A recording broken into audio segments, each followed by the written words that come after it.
बे गोहोखौ बिटिआरआ जुदि फोजोबस्रां लाबायब्ला जों बेखौ रावबो सापर्ट खालामा।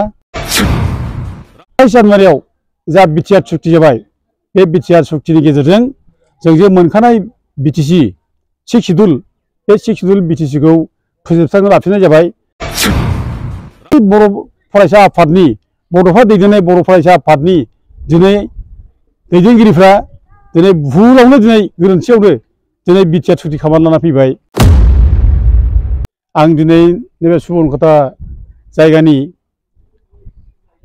उपेन्द्रनाथ ब्रह्म मेम'रियेल एमइ स्कुलनि लांगोनायाव थानानै बाथ्राखौ बुंदों। नैबे जाहैबाय Upendranath Brahma memorial ME school.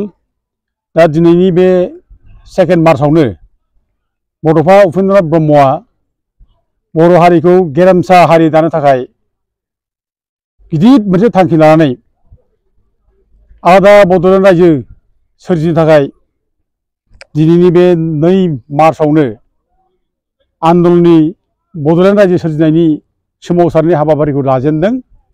आरो बे सोमावसारनायनि हाबाफारिखौ बड'फा उपेन्द्र ब्रह्मनि थांखिखौ गोसोखांनानैनो आं दिनै नैबे सुबर्नखाता जायगायाव बड'फा उपेन्द्र ब्रह्मनि नामाव लुनाय स्कुलनि लांगोनायावनो रायजो राजाफोरखौ लानानै आं दिनै गोसोखांनो थाखाय बे बाथ्राखौ बुंनो ओंखारनाय जादों। जे बड'फा उपेन्द्र ब्रह्मआ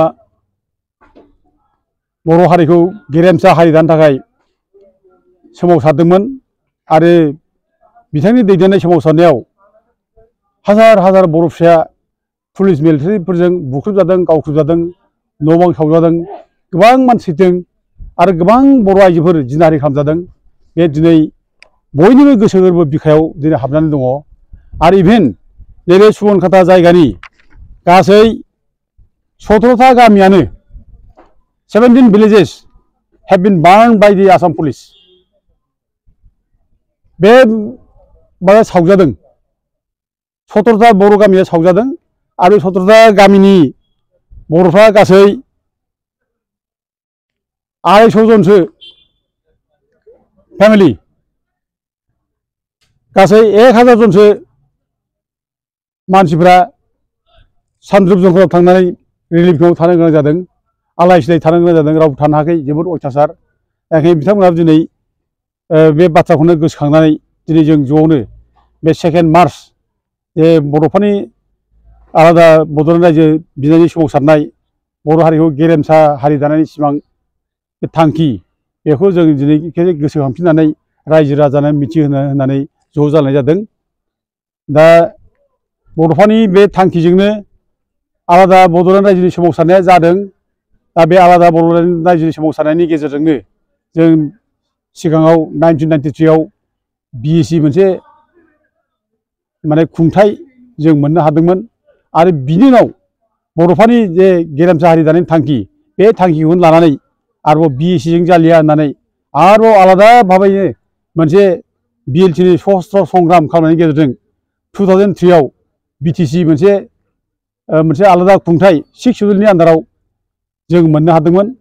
आरो बे बिटिसिआ जोंनि मोनसे दरलायसे रायजो बादि बियो जोंनो भारत सरकार आरो आसाम सरकारा जोंनो भारतनि संबिजितनि 6थि फारिलाइजों बिटिसिखौ जोंनो होनाय जादोंमोन। आरो बे बिटिसिआ जोंनिनो मोनसे खुंथाय आलादा रायजो बादिमोन।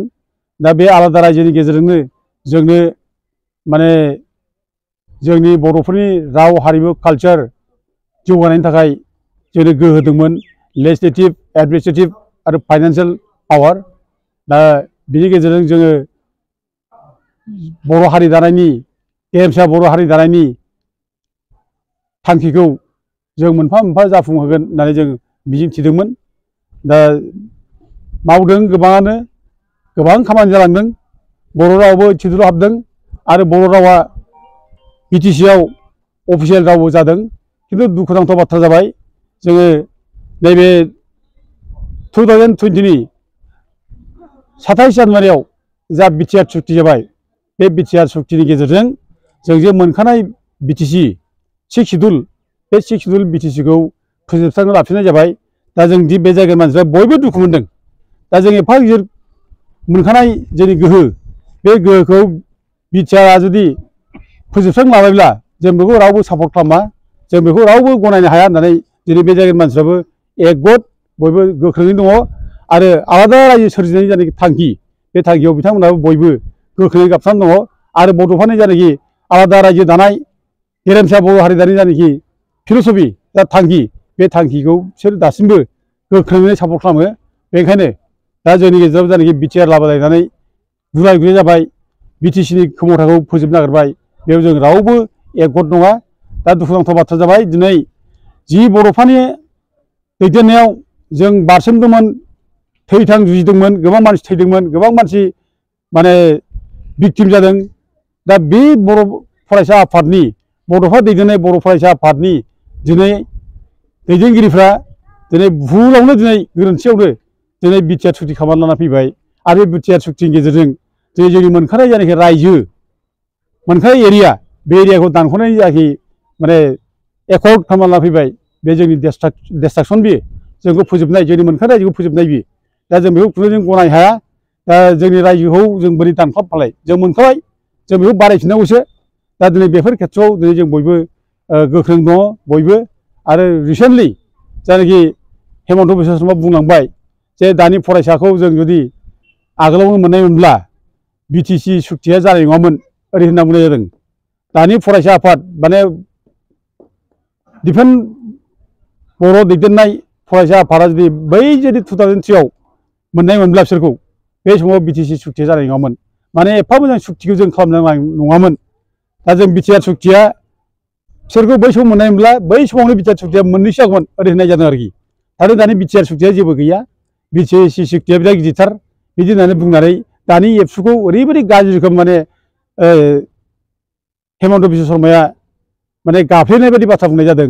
खोब दुखु मोननाङो जोङो जे फरायसा आफाद जों जेराव थानानै मावबोदों बड'फाया जेराव माने जोङो मोनसे गिदिर मोनसे थांखि होलांदों गेरेमसा हारि दानायनि फरायसा आफादनि गेजेरजों दा दिनै बे फरायसा आफादनि आफादगिरिखौ जुदि बिदि बुङोब्ला जोंबो दुखु मोनो।